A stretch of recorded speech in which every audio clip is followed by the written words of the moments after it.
I found a better job, one at a small grocery store that paid more for 4 hours, but I didn't quit my newspaper job.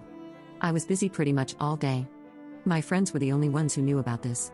I didn't have love for my family, but I considered them my family. At this point, my parents stopped caring at all about me. I didn't even exchange glances with them, and I spent my time at friends' houses, my job, or in the basement. I managed to save up quite some money. I bought a few things I needed, like a used smartphone and a used laptop. I explained my plan to my friends, and well, when I was 16, they even gave me some money, and they told me to text or call them every day. I had to break up with my first boyfriend. I had to leave my friends behind. I still had a year left of high school, and I didn't have much money, but I still ran away. I admit, I stole some food from my parents' house, and I ended up in a small town in the cheapest apartment I could find. I got a job and tried to survive, but I knew I couldn't stay there for long. I was a minor, and people would start looking for me. A few months later, I ended up leaving that town too. I was 17 by that point, and I knew that once I turned 18, I'd be free forever from them. Same thing, I arrived in another town, got another job, and once I turned 18, I decided to finish high school. Things were really hard, but I managed to make some new friends, get a new boyfriend, who I'll call Dean, and have a better life than I ever had. Eventually, I chose to buy a small apartment with my savings. I enrolled in a community college, studied a short career, got a good job, and stayed in the town. Maybe I could have done better if I had a better family, but I don't, and I'm still happy with the things I've achieved.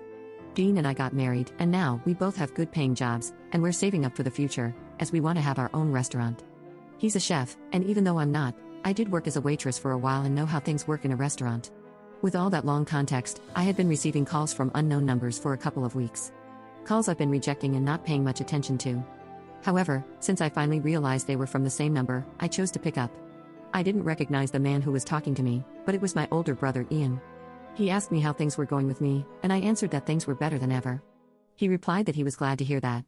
He then began to explain how my parents wanted to reconnect, and they wanted to hear from me. I refused completely. I told him that they were garbage to me, and when he kept insisting, I hung up. They have been insisting for months. I blocked multiple phone numbers, Instagram accounts, Twitter accounts, and emails.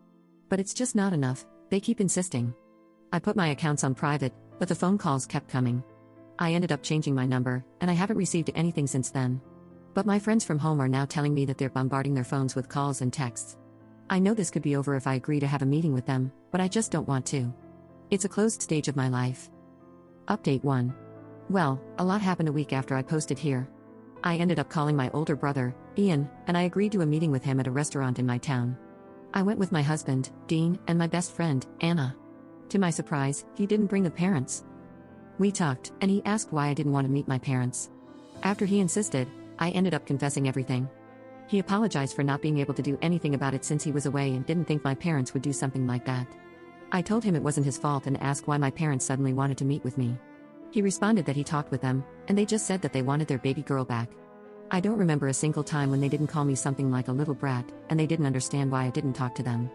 I told him that that can't be true, and he ended up telling me he'd try to find out the real reason. Just a day later, Ian called and explained the real reason. After insisting, he managed to get the truth from them. They were in a hard spot financially, and they needed a lot of money.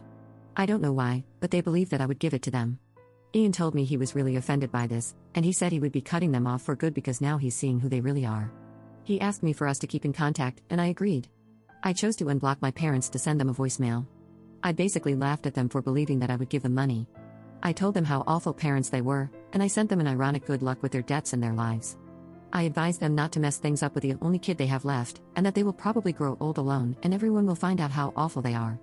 I blocked them again, and all I know is that they listened to it, and they were really angry.